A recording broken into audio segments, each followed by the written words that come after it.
東京のスタジオも揺れています。東京のスタジオも揺れています。 What? Ninjago Spinjitzu from Japan.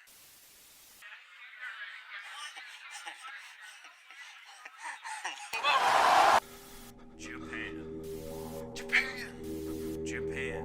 Japan. Japan. Japan. Japan.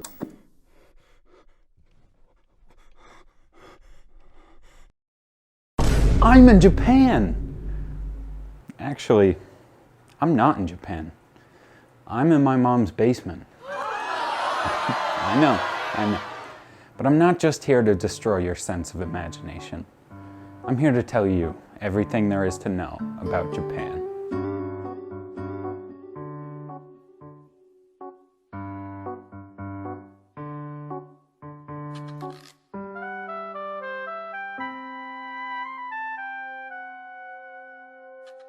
See, more specifically, I'm here to tell you about the strengths and weaknesses of the country. You know, what's good and what's not so good. So to start off, we'll talk about strengths. Now, what's the one thing that comes to mind when you think of Japan? You know, what's the one thing that warrants this video? It could be the vast cityscapes, the mountains that tower over the horizon. It could be the deep and spiritual history of the place.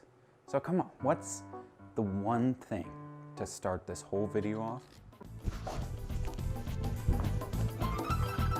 Monkeys!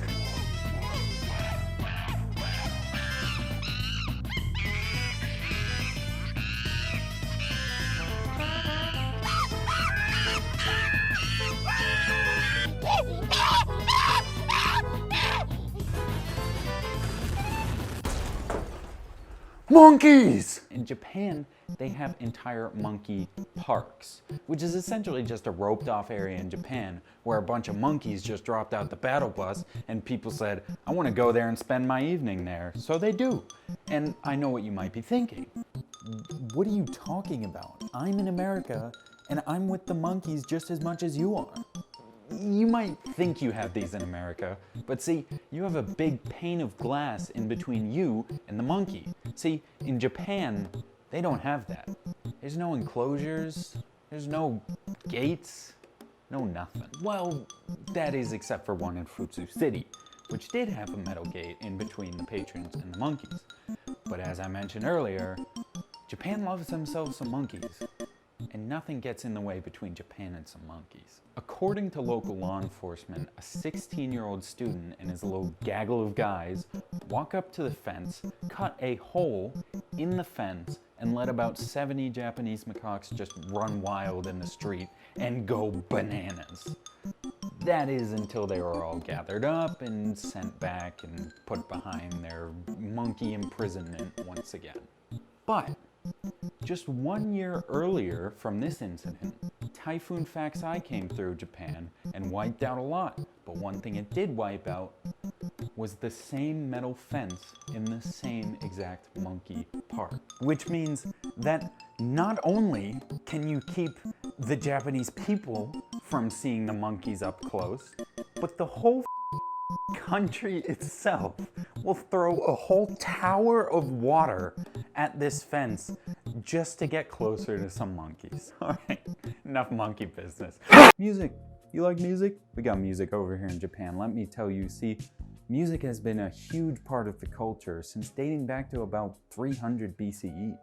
Back then, and even still today, it's a beautiful form of expression. They would use a koto, a kind of like early form guitar, or a mukuri, which is a piece of wood with string attached to it. Okay. Yeah, that is all. Okay, well, they've come a long way since whatever the hell that was. The country's musical prowess even spills into their gaming industry. I mean, you've got stuff like Sonic, you've got Silent Hill 2, you've got Chrono Trigger. I mean, these are all huge hits in Japan. And before you ask, no, I won't play them, just for how long it might be and copyright. Rolling around at the speed of sound. Got places to go, gotta follow my rainbow.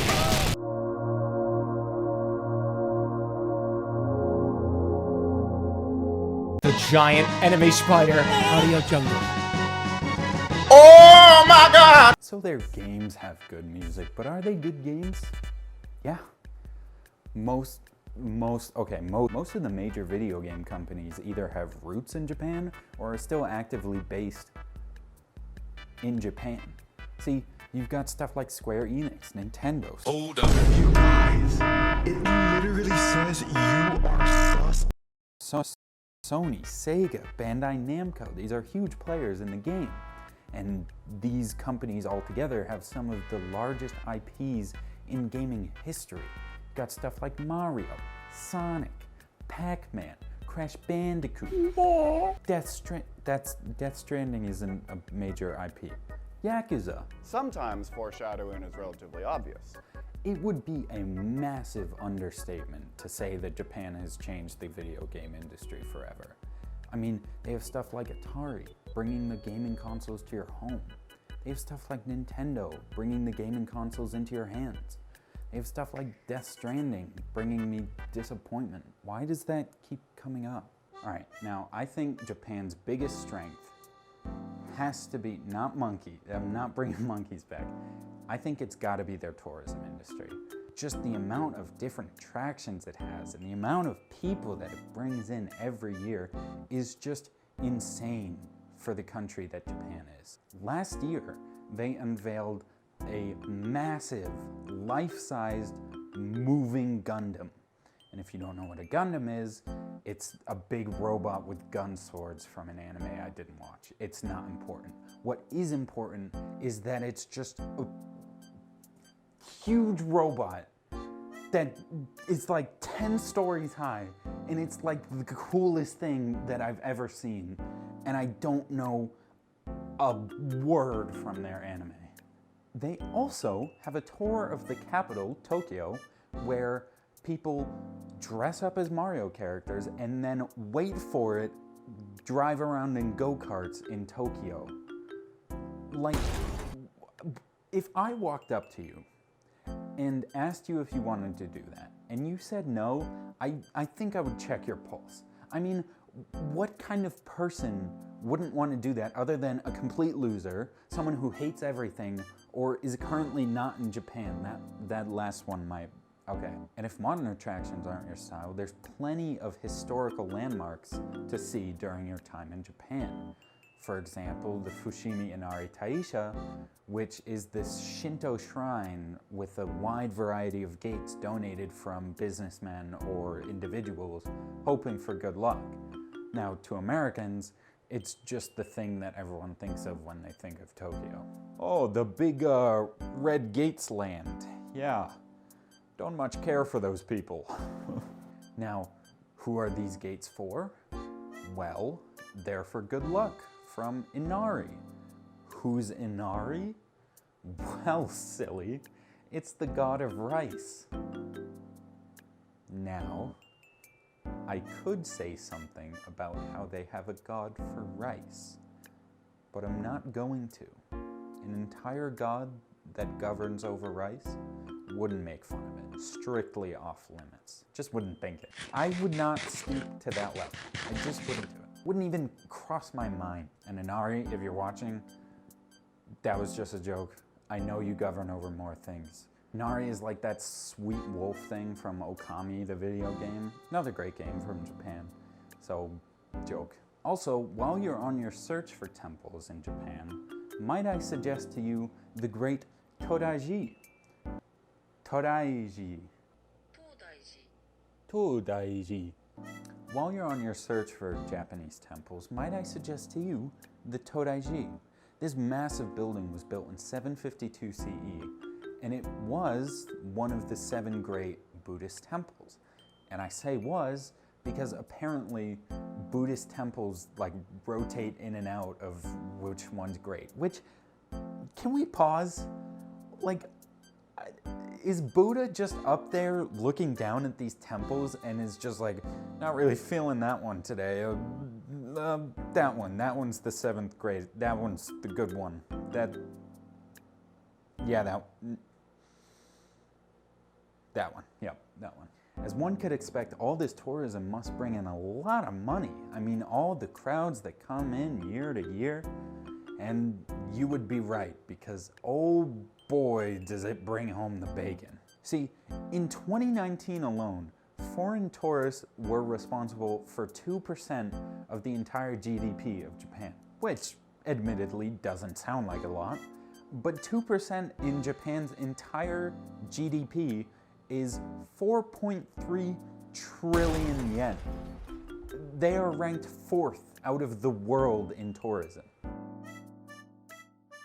So, after all this, all these great things about Japan, all these strengths, you might be thinking to yourself, excuse me, I thought those were the strengths and weaknesses video. I haven't seen a weakness. And yeah, you would be right for thinking that. Because there haven't been. Because you know what? There are none. I spent hours and minutes, researching Japan. Not a single thing. No weaknesses. Not a single one. It's like they've never been the bad guy or something. What's that? Oh. Did a little more research.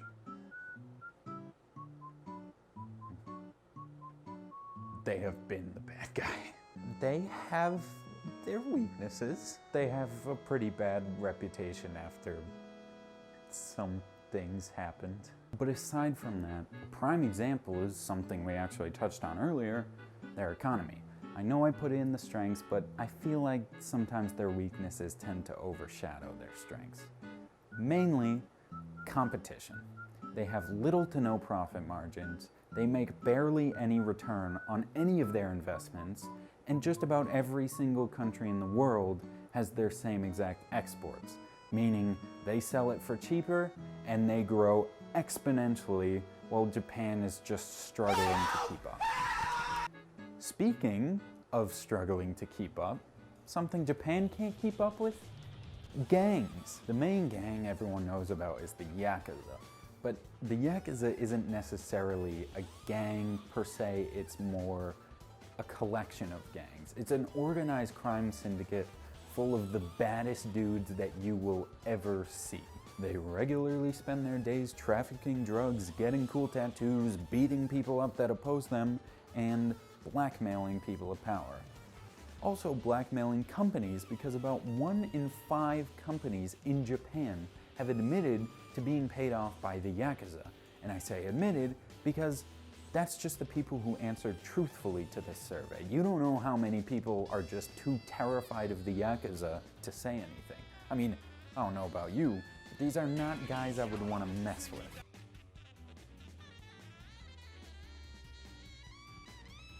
They have a ritual called Yubitsume, where they cut a section of their finger off, starting with the pinky, for every dishonorable action they do towards the Yakuza, or another member of the Yakuza. I mean, have you seen the videos of the Yakuza members getting out of their cars on the street and going up to other cars and just like, they're just stanced up there and the other guy just books it in the other direction. He's like, I'm not doing this. So the Yakuza has been infamous for many years now because of the nasty hijinks that them and their gang of criminal outlaws get into.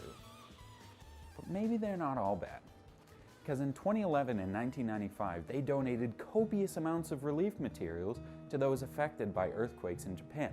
And I want to talk about the 2011 one because according to The Diplomat, a very well-respected magazine outlet in Japan, official response was so slow that the Yakuza donated their materials to those affected before the official response could even get there. Like, think about that. There's an organization in Japan whose sole purpose is to provide relief materials to those affected by earthquakes in Japan. And the Yakuza just strolls on in and donates a bunch of relief materials before official response could even think. They're a gang of criminal outlaws. What do they do? And the funny thing is, it greatly strengthened their PR. A lot. Just imagine sitting on the couch and you're watching the news and it just goes,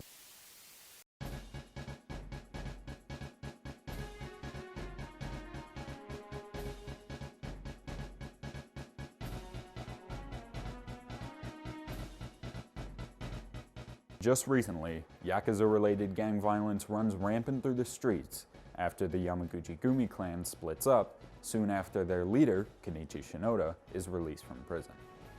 In other news, the Yakuza just donated a bunch of money to those affected by earthquakes. Which is, God, you guys are the best. You guys, the Yakuza, come on. Speaking of natural disasters in Japan, they have a lot of them. Like a lot. Mainly earthquakes and tsunamis, because the country literally sits on top of 4 different tectonic plates, all coming together to form Japan. And like 20 earthquakes a second. They also lie directly in the Ring of Fire, which means that they don't just get earthquakes and tsunamis, they also have volcanoes. Bring your kids. And all this means that for the past 20 years, Japan has had to deal with battery very low. And now, recited entirely from memory, the 2021 Fukushima earthquakes, the 2020 Kyushu floods, the 2019 Typhoon Faxai, that's the monkey one, the 2017 Northern Kyushu floods, the 2016 Kumamoto earthquakes, the 2014 Mount Antake eruption, the 2014 Hiroshima landslides, the 2012 Typhoon Haikui, the 2011 Tohoku earthquake and tsunami, the 2007 Chetsu offshore earthquake, the 2006 Typhoon Iwanar, the 2004 onshore earthquake, the 2002 Typhoon Chatan, and the 2001 Gaio earthquake. I memorized it. Thank you so much for sitting through this very unreasonably long presentation. And as they say in Japan, Toire wa doku desu ka?